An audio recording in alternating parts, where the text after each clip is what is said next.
This is the story about a boy from Henryville, Indiana. In 1895, when he was 6 years old, his father passed away. His mother had to start working in a tomato cannery, leaving him to cook and care for his siblings.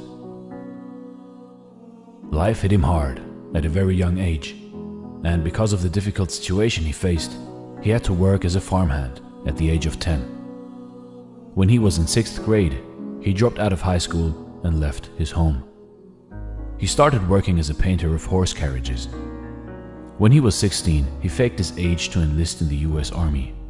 After being honorably discharged a year later, he started working as a railway laborer and studied law at the nearby university, until he ruined his legal career by getting into a fight. He was forced to move back in with his mom and get a job selling life insurances. After some time, he got fired for not following orders. Some years later, he established a ferryboat company, and it was an instant success. Later on, he tried cashing in on his ferryboat business to create a chemical lamp manufacturing company, only to find out that another company was already selling electric lamps, much better than his company's lamps. All this hardship in life, but this guy wouldn't give up. He moved to work as a salesman for a tire company. But again, he lost his job when the company closed its manufacturing plant. By the age of 40, he met the general manager of an oil company, who asked him to run a service station for him. But the station had to close down again as a result of the Great Depression. That same year, the Shell Oil Company offered him a service station, rent-free, in return for paying the company a percentage of sales. He started operating the service station and also began to serve chicken dishes and other simple meals for people who were stopping by at the station. His pan-fried chicken soon became a favorite with the people of the area and made him famous in the region. A few years later, he took out the station and started a proper restaurant. After fairly succeeding at this venture, he started to advertise his food, and to his shock, an argument erupted out of the blue with a local competitor and resulted in a fatal shootout with one of his employees dying. 4 years later, he bought a motel next to his chicken restaurant, hoping for better business. But it caught fire and burned down to the ground together with his restaurant.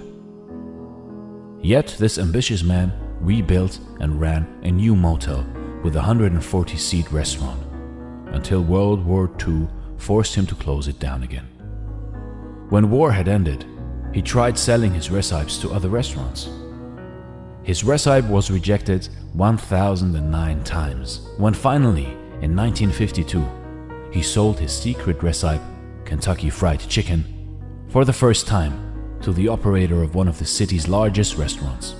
It quickly became a hit, and as a result, several other restaurant owners franchised the concept and paid him 4 cents per chicken.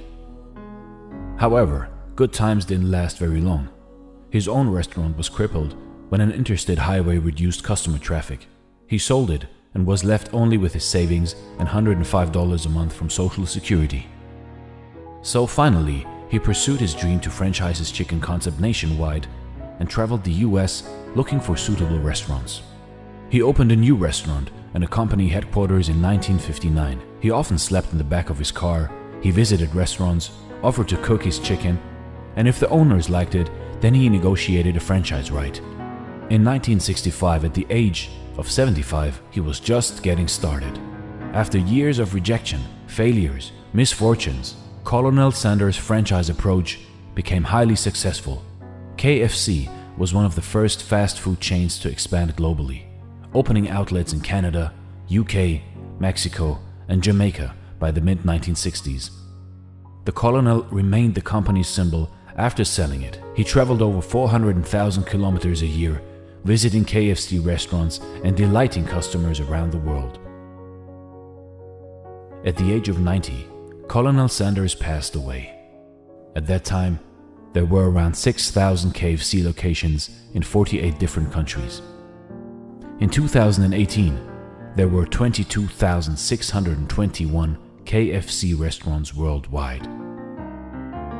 If you are overwhelmed by rejection or discouraged by setbacks, Remember the story of Colonel Sanders, a 6th grade dropout, fired from multiple jobs, ruined his legal career, set back by the Great Depression, fire, and World War II.